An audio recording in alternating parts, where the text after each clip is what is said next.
Tuna furaha kubwa kutembelewa na shirika la Msichana Initiative kwa kutupa elimu kubwa kutosha sisi wasichana, kwa kutuinspire kufikia katika malengo yetu. Ni mengi tumejifunza, ni mengi tumeelewa, ambapo imetupa hata experience ya kuja kutatua changamoto zetu za mbeleni.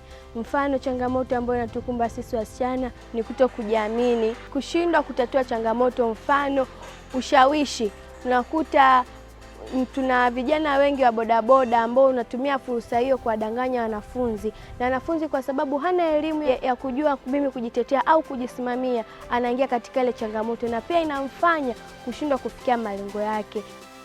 Lakini pia tulikuwa na michezo mbalimbali ambayo inatufundisha na kutuelimisha.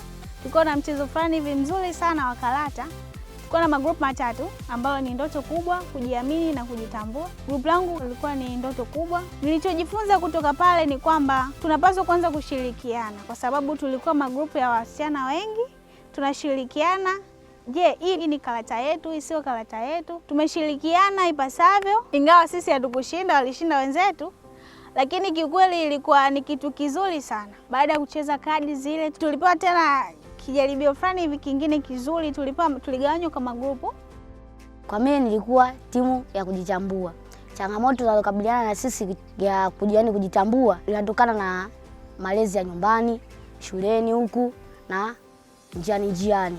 Kwa mfano, nyumbani unamkuta mama ana hela ya kupa kwenda shule, anakuambia mwanangu, leo hela ya shule sina, ila nenda ukirudi chakula akakuta hata miogo. Mtoto anagoma kwenda shule, anabaki nyumbani, kisa hajapewa nini?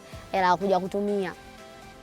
Kishule naweza ukakuta labda kwa sisi hapa wasichana tuliokuwa sisi, yale labda ule mwalimu alopoa vile vitu vyetu vile nini zile pedi siku hayupo, naweza ukamfuata mzio kumuomba. Sasa yeye anaogopa, yani anaficha, aendi kunini kumuomba mzio, anaficha na kama vya zailika boza, kimona anamcheka.